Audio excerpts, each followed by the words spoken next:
नमस्कार. विशेष मुलाखतीच्या या भागामध्ये आपल्या सगळ्यांचं स्वागत. मी प्रसाद काथे. भारतीय जनता पार्टीने महाराष्ट्राच्या विधानसभेच्या निवडणुका घोषित होताच सर्वात आधी 99 जणांना उमेदवारी घोषित केली आणि उमेदवारी घोषित करता क्षणीच महाराष्ट्रात पहिली बंडखोरी जर होण्याची शक्यता निर्माण झाली असेल ती सुद्धा भारतीय जनता पार्टीच्या उमेदवारीमध्ये, तर ती मुंबईत होती.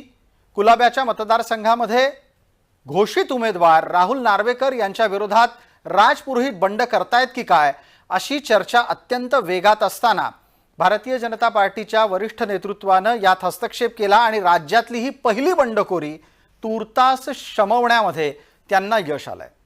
पण मुद्दा हा एवढाच नाहीये. ही बंडखोरी खरंच शमली आहे का, आणि ही बंडखोरी खरंच शमली नसेल तर पक्षाची डोकेदुखी कायम आहे का, हे जाणून घेण्यासाठी राज पुरोहित आपल्या सोबत आहेत. राज पुरोहित यांची मुलाखत का, तर ती याचसाठी की भारतीय जनता पार्टीच्या समोरची आव्हानं येत्या काळात वाढणार आहेत का ते आपल्याला पाहावं लागेल. राज पुरोहित यांचं जय महाराष्ट्र वृत्तवाहिनीवर स्वागत. आणि या निमित्तानं माझा पहिला प्रश्न राज पुरोहित यांना असणार आहे की ते नाराज का आहेत. अर्थात ते नाराज आहेत, होते आणि आता नाराजी मिटली आहे अशा प्रकारची त्यांची वक्तव्य आतापर्यंत येऊन गेली आहेत. पण ताज्या घडामोडीमध्ये त्यांना विचारणं गरजेचं आहे की राज पुरोहित आपण का नाराज होतात.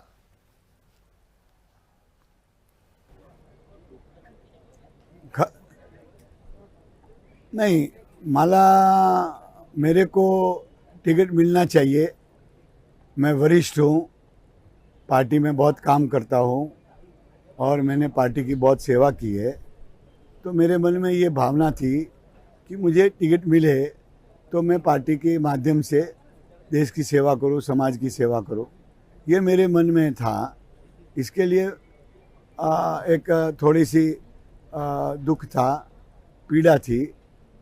पर वो आदरणीय देवेंद्र जी ने और भूपेंद्र जी ने सारी बातें मेरी समझी.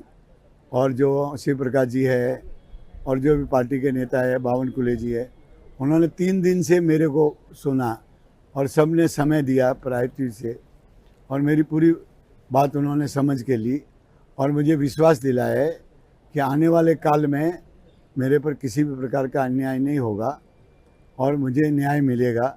ऐसा माननीय देवेंद्र जी और भूपेंद्र जी ने बात कही है. राज पुरोहित, आपण असं म्हणताय की तुमच्यावर अन्याय होणार नाही असा शब्द तुम्हाला दिलेला आहे. जर समजा तुमच्यावर अन्याय होणार नाही असं तुम्ही सांगू इच्छित आहात तर नक्की तो कसा होणार नाही याचे काही मार्ग आहेत का? तुमच्या मनातले काही गोष्टी तुम्ही पक्षाला सांगितल्या का? पक्षाकडून काही अपेक्षा केली का? कुठे निवडणूक लढवण्याबद्दल बोललात का?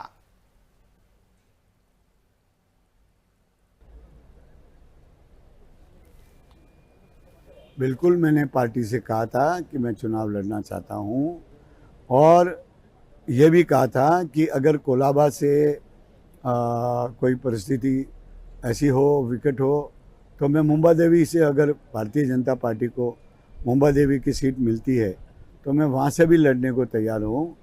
क्योंकि मेरे को मानने वाले लोग मुंबा देवी विधानसभा में 40% है, जो मेरे गांव के हैं, जो मेरे ज़िले के हैं और जिनका मेरा तन में है, तले में व्यापार, वहाँ व्यापारी हो, वहाँ का मासमा हो, वहाँ का समाज हो, तो मुझे बहुत अच्छी तरह से जानते हैं. और मैं आखिर में कोलाबा गया मुंबा देवी, और आपको जानकर खुशी होगी कि मैं पहले 5 बार तो मुंबा देवी का ही विधायक रहा हुआ हूँ. उसके बाद कोलाबा में गया हूँ. तो मेरा हक मुंबा देवी में बहुत बनता है. और मुंबा देवी के जो भाड़ूत है, भाड़ूत देखिए, सबसे पहला मैं जो हूँ ना, अनक्राउन किंग हूँ किसी का, तो भाड़ूतों के विषय का हूँ, फिर व्यापारियों का विषय का हूँ और फिर समाज का हूँ. तो सारे समीकरण मेरे हित में थे. इसलिए मैंने पहले कोलाबा मांगी और कोलाबा को कहा कि पार्टी नहीं दे सकती तो मुंबा देवी पे विचार करे. तो पार्टी ने कहा है कि मुंबा देवी अगर अपने पास आती है तो विचार करेंगे, ऐसा बताया उन्होंने. आप मुंबा देवी की बात कर रहे हैं. तुमच्या लेखी मुंबा देवी हा एक महत्त्वाचा मतदारसंघ आहे आणि तिथून तुम्हाला लढायचं आहे असं तुम्ही म्हणता. पण प्राप्त परिस्थितीमध्ये मुंबा देवी भारतीय जनता पार्टीच्या यादीतला कोणता मतदारसंघ आहे आणि तिथे तुम्हाला उमेदवारी का द्यावी? कारण तिथली परिस्थिती, स्थानीय समीकरणं ही सगळी बघावी लागतील राज्य.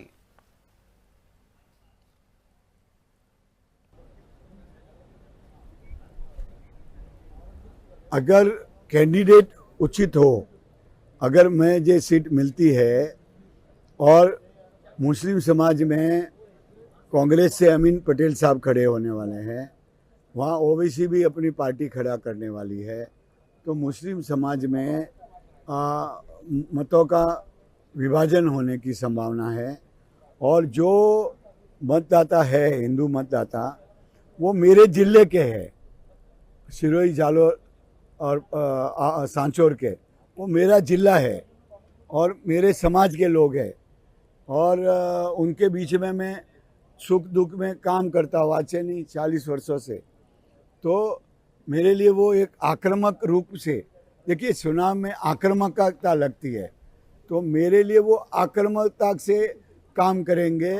और दूसरी बात है, जो भाड़ूतों का विषय है उसमें मुस्लिम समाज भी मेरे प्रति, जो गरीब मुस्लिम समाज है, वो एक अच्छी भावना रखता है, काम करने वाला है।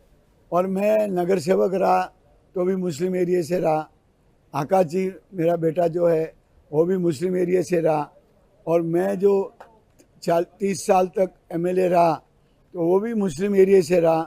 तो मुस्लिम एरिया का और मेरे बीच में तालमेल बैठता है। आपको याद होगा 2014 में मेरे सामने बशीर पटेल साहब खड़े थे, उनको कितने वोट मिले, जमानत भी नहीं बची, और मुझे इतने वोट मुसलमान समाज के मिले कि मैं वहाँ पर करीबन 12,000 से लीड लिया। तो मुस्लिमों के प्रति ये बात सही है कि मैं संघ वाला हूँ, हिंदू हूँ, आरएसएस वाला हूँ, पर किसी भी समाज को, मुसलमान समाज को कभी नहीं लगा कि मैं उनका विरोधी हूँ, मैं उनका दुश्मन हूँ। हमेशा मैंने मुस्लिम समाज के लिए अंदर विचारधारा के साथ काम किया है, उनका सहयोग किया है। तो मुस्लिम मेरे एंटी नहीं है। तुम्ही असं म्हणताय की मुसलमान तुमच्या विरोधात नाही आहेत, पण आपण लोकसभेला पाहिलं की काय झालं. लोकसभेला मुसलमानांनी एक गठ्ठा मतदान भारतीय जनता पार्टीच्या विरोधात केलेलं आहे आणि हे केवळ आणि केवळ लोकसभेला मुंबईच्या बाहेरच झालं असं नाहीये. मुंबईमध्ये दक्षिण मुंबईतल्या ज्या मतदारसंघाची तुम्ही चर्चा करताय त्या मतदारसंघातली परिस्थिती तशीच होती. तिथे यामिनी जाधव यांना झालेलं मुसलमान बहुल इलाक्यातलं मतदान आणि अरविंद सावंत यांना झालेलं मुसलमान इलाक्यातलं मतदान आपल्या डोळ्यासमोर आहे. हीच परिस्थिती जर आत्ता राहिली आणि मुसलमान एकजूट राहिले आत्ताच्या विधानसभेच्या निवडणुकीमध्ये, तरीही तुम्ही मुंबादेवी जिंकाल असं तुम्हाला वाटतं? तुम्ही मुंबादेवीचा हट्ट पक्षाकडे करताय म्हणून हा मुद्दा आहे.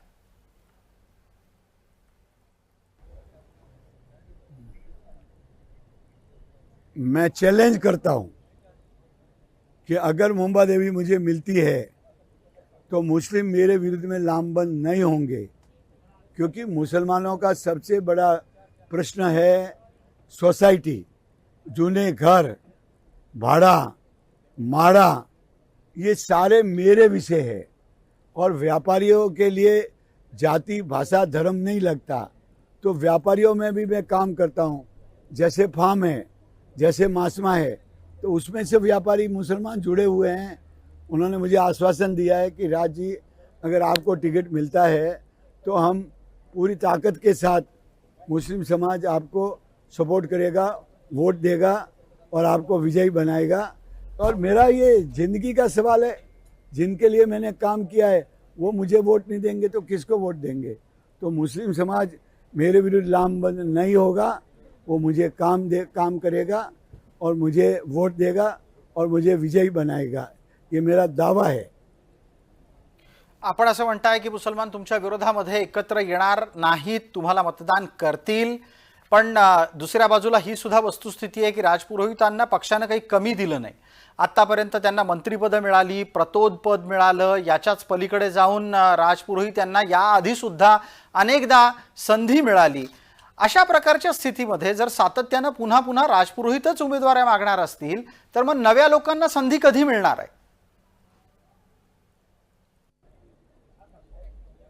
मैं आपसे ये कह रहा हूँ कि जहाँ ये प्रश्न आया तो मैंने राहुल जी के साथ बात किया, जो बातें थी वो ख़त्म हुई, जो शिकवा था वो ख़त्म हुआ, नाराज़गी थी तो ख़त्म हुई। तो युवा के साथ ही तो मैं हूँ। मैंने प्रेस के साथ कहा कि मैं राहुल जी का साथ देता हूँ, समर्थन करता हूँ, उनको विजय बनाने के लिए पूरी ताकत लगाऊंगा। और मैं सिर्फ कोलाबा में नहीं, महाराष्ट्र में नहीं, पूरे महाराष्ट्र में व्यापारी समाज, राजस्थानी समाज के साथ काम करके भारतीय जनता पार्टी को जिताने के लिए। और आप एक बात मत भूलिए, मैं आरएसएस का एक स्वयंसेवक हूँ। मैं राष्ट्रीय विचारधारा छोड़ नहीं सकता हूँ। और इस समय आरएसएस को 100 साल पूरे होने वाले हैं 2025 में। तो मैं 2025 में संघ में न हो, ये मेरी आत्मा भी मुझे माफ़ नहीं करेगी। तो कुल मिला के ये मैं युवाओं के साथ हूँ, पार्टी को आगे बढ़ाने के साथ हूँ, और देवेंद्र जी के साथ हूँ, भूपेंद्र जी के साथ हूँ, बावनकुले जी के साथ हूँ, भारतीय जनता पार्टी के आशीष शेलार जी के साथ हूँ, भारतीय जनता पार्टी नेताओं के साथ हूँ, और भारतीय जनता पार्टी को मजबूत बनाने के लिए काम करूँगा, ये मेरा पूरा विश्वास है। मैंने तो by the way Mumba Devi मांगी है, अगर मिलती है तो मैं पार्टी में एक सीट बढ़ाऊंगा, ये मेरा दावा है। तुम्ही आता असं सांगताय की तुम्ही तुमच्या पद्धतीनं लढण्याच्यासाठी आणि जिंकण्याच्यासाठी मुंबादेवी मागितली आहे, पण दिसतंय असं की प्राप्त स्थितीमध्ये तुम्ही मागितलेली ही जागा ही खरं तर तुमच्या मुलाच्या भवितव्यासाठी आणि मुलाचं राजकारण निश्चित करण्यासाठी आहे। हे सगळं तुम्ही मुलासाठी करताय का?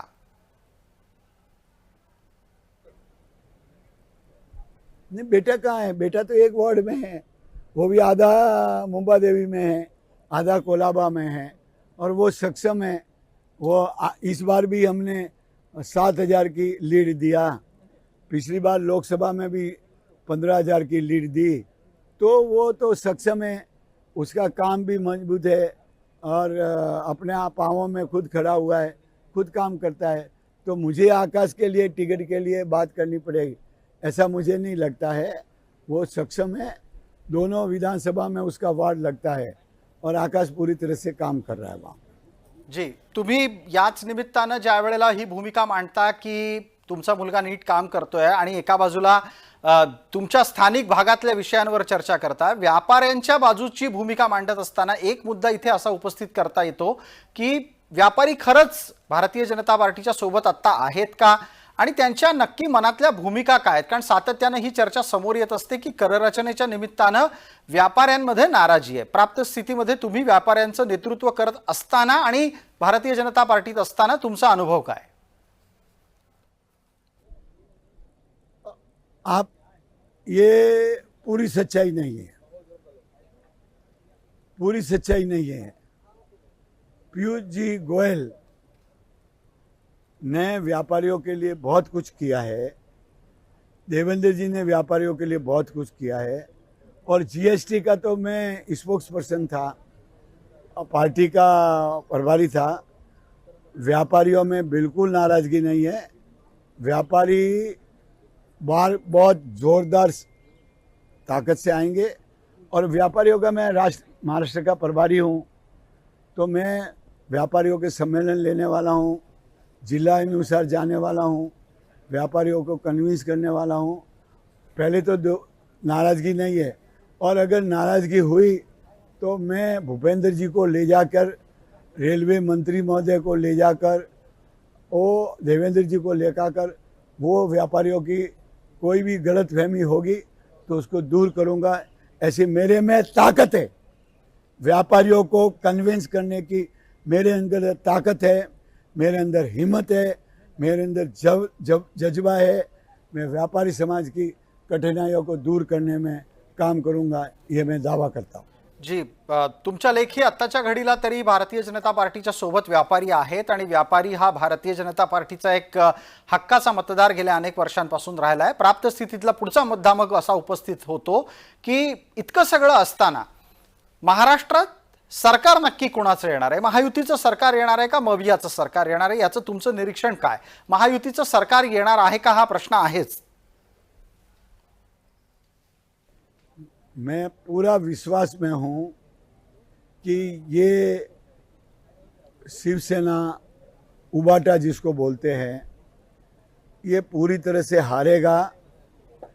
नरेंद्र मोदी जी की तरफ लोग देखते हैं, अमित शाह की तरफ लोग देखते हैं, देवेंद्र जी की तरफ देखते हैं, बावन कुले जी की तरफ देखते हैं और नेतृत्व की तरफ। आज नेतृत्व किसके पास है, मुद्दे किसके पास है? उनका एक ही मुद्दा है, आग लगाओ, देश को जलाओ, महाराष्ट्र को जलाओ, भ्रष्टाचार करो, भाई भतीजावाद करो, यही उनके मुद्दे हैं। विकास का मुद्दा किसके पास है? दिल्ली से मुंबई सड़क कौन बना रहा है? मुंबई से नागपुर सड़क कौन बना रहा है? एयरपोर्ट कौन बना रहा है? किसानों को मदद कौन कर रहा है? महिलाओं को मदद कौन कर रहा है? लाडली बहन योजना किसने लाई? सड़क किसने बनाई? तालाबों में पानी के लिए तालाब कौन बना रहा है? तो जो सारे विकास के मुद्दे हैं वो भारतीय जनता पार्टी के साथ है, देवेंद्र जी के साथ है, एकनाथ जी शिंदे के साथ है और दादा पवार जी के साथ, अजित पवार जी के साथ है।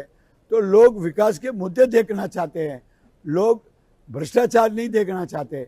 इन्होंने जो भ्रष्टाचार किया वो देखा है महाराष्ट्र के। देखिए, अगर भारतीय जनता पार्टी होती तो आज पूरी जो हमारी गुजरात को जो रेलवे जा रही है, क्या बोलते हैं उसको, स्पीड वाली ट्रेन जी, बुलेट ट्रेन हो जाती। आज बुलेट ट्रेन नहीं हुई, आज सारे काम अधूरे पड़े हैं और इन्होंने दिवाला निकाल दिया, पैसा नहीं है। आज ये भारतीय जनता पार्टी ने 2 इंजन की सरकार, केंद्र सरकार और महाराष्ट्र सरकार, ये साथ में होने के कारण महाराष्ट्र का विकास तेजी से हो रहा है। युवाओं के लिए योजनाएं बन रही है, महिलाओं के लिए योजना बन रही है, विकास का काम बढ़ रहा है। इसके लिए भारतीय जनता पार्टी को ही वोट देंगे, ये मैं दावे के साथ कह सकता हूं। मला मग या निमित्ताने एका गोष्टीचा आणखीन खुलासा करा की तुम्हाला एवढं सगळं जर माहिती आहे आणि इतक्या सगळ्या परिस्थितीच्या बाबतीत सुद्धा तुमचा दावा आहे की कोणाच्या बाजूने परिस्थिती जातीये, कशा पद्धतीने एकूणच हवा तयार होतीये वगैरे वगैरे, मग एवढं सगळं असताना प्राप्त स्थितीमध्ये कुलाब्यात बंडाची चर्चा करणं, बंडाचे संकेत देणं, राहुल नार्वेकर यांच्याबद्दल विरोधात भूमिका घेणं हे गरजेचं होतं का? राहुल नार्वेकरांवर नाराजीचे नक्की तुमचे आक्षेप काय होते? मैंने आपको स्पष्ट पहले कहा ना, जब 2 भाई भी साथ में रहते हैं तो मिसअंडरस्टैंडिंग होती है, 2 पड़ोसी होते हैं तो मिसअंडरस्टैंडिंग होती है। तो जो हमारी नाराज़गी थी वो नाराज़गी मिसअंडरस्टैंडिंग की नाराज़गी थी। कुछ कार्यकर्ताओं के उधर उधर बात करने से वो नाराज़गी थी। वो हम साथ में बैठे तो वो नाराज़गी निकल गई और जो कुछ नाराज़गी थी उसमें देवेंद्र जी ने बहुत बड़ी भूमिका निभाई, भूपेंद्र जी ने बहुत बड़ी भूमिका निभाई और मैंने जब उनके साथ बैठा तो वो सारी मतभेद दूर हो गए। हम साथ में हैं, साथ में काम करने के लिए तैयार हैं। आता तुम्ही असं म्हणताय की हम साथ साथ हैं, तुम्ही नार्वेकरांच्या सोबत येताय, पण ज्या पद्धतीनं भूतकाळात घटना घडलेल्या आहेत त्या काही पटकन इतक्या लवकर लोकांच्या स्मरणातून जातील असं नाही आणि याचमुळे हा मराठी अमराठी वाद जन्माला येऊ शकतो का? मुंबईमध्ये तसा प्रयत्न निवडणुकीच्या काळामध्ये सातत्याने होत असतो। तुमच्या या आत्तापर्यंतच्या वागण्याचं नुकसान पक्षाला झालं तर काय? मराठी अमराठी वाद जन्माला आला तर काय? देखिए, मैं आपको बोलता हूँ, मेरे सामने मुझे अच्छी मराठी बोलनी नहीं आती, पर मुझे महाराष्ट्र में आमदार होने का गर्व है, मुझे छत्रपति शिवाजी महाराज पे गर्व है। मैं राजस्थानी होने के बावजूद मैंने महाराष्ट्र को अपनाया है, मैंने पंढरीनाथ को अपनाया है, मैंने कोल्हापुर को अपनाया है। ये जो लोग राजनीति में हारने वाले लोग हैं, जो गंदी राजनीति करने वाले लोग हैं, ये मराठी और नॉन मराठी का इशू कर सकते हैं। आज भी मेरे साथ में जो मेरे सामने खड़ा है उसका नाम जनार्दन यानगे है, जो मेरा पीए है, वो अमित होता 22 साल जी। तक मेरा पीए जो उसने काम किया, तो अमित खुले था। ठीक है। तो मैं मराठी कार्यकर्ताओं से हम चारों दिशाओं में भरे हुए हैं। आशीष चलार मराठी नहीं है, ठीक है। देवेंद्र जी मराठी नहीं है, अतुल भातलकर मराठी नहीं है, ये सारे सब मराठी तो मराठी है। ये कुछ लोग कोशिश करते हैं पर ये कोशिश करने में फेल हो जाएंगे। देरी हिंदी भाषी हो या मराठी हो, सब भारत माता के सपूत है। ठीक है। सब महाराष्ट्र राज के जी। सपूत है जी। और सब मिलके महाराष्ट्र के लिए काम कर रहे हैं। जी राजी, अब एवढ्या सगळ्या गोष्टी तुम्ही सांगितल्याच्या नंतर हेही सांगून टाका पटकन की मुंबईतल्या 36 जागांचे निकाल काय असतील, कारण मुंबईतल्या आत्ताच्या या 36 जागा या एकूणच राष्ट्रीय राजकारणातल्या निश्चित लक्ष ठेवलेल्या जागा आहेत, राज्य राजकारणातल्या पण महत्त्वाच्या जागा आहेत ज्यांच्याकडे सगळं लक्ष लागलेलं आहे। अशा स्थितीमध्ये प्राप्त स्थितीत काय निकाल असू शकतो? मैं आपको बोल रहा हूं, जहां पर मुस्लिम बाहुबल्य है, अगर उनको निकाल दिया जाए, जो 5-6 सीट है उनको अगर निकाल दिया जाए, तो एक बार आपको मालूम है ना, हमारी पार्टी ने सारी की सारी एक कोलाबा में वो थे, क्या नाम थे, वो मर्जवान पत्रा वाला, वो छोड़ के सारी सीटें उस समय भारतीय जनता पार्टी ने जीती थी। तो इस बार भी ऐसा माहौल बन रहा है कि 2-4 सीटें जहां पर मुस्लिम बाहुबल्य है जी। अगर उनको माइनस कर दे जाए तो भारतीय जनता पार्टी का तूफान आएगा। ठीक और है। सिर्फ मुंबई में ही नहीं आएगा, ये भारतीय जनता पार्टी का तूफान पूरे महाराष्ट्र में आएगा। ठीक है। ऐसा मेरा पूरा विश्वास है। देवेंद्र जी की लोकप्रियता और भूपेंद्र जी का और अश्विन जी का व्यू रचना और हमारे बावन कुले जी की संगठन करने की क्षमता और आशीष जी के काम करने की क्षमता, ये सब मिलाकर महाराष्ट्र में तूफान खड़ा ठीक हो है। जाएगा और हम बहुमत से आएंगे और जी। भारतीय जनता पार्टी का झंडा मंत्रालय में फहराएगा। ठीक है। ये मैं विश्वास के साथ कहना चाहता हूं। जी, धन्यवाद धन्यवाद राजजी। राज पुरोहित आपल्या सोबत होते आणि या निमित्तानं महाराष्ट्राच्या राजकारणातल्या पहिल्या यादीतली पहिली बंडखोरी का होऊ पाहत होती, कशी मिटलीये की नाही, याची उत्तर आपण घेतली। विशेष मुलाखतीच्या या भागामध्ये तुर्तास इतकंच। आपण पाहत रहा फक्त जय महाराष्ट्र।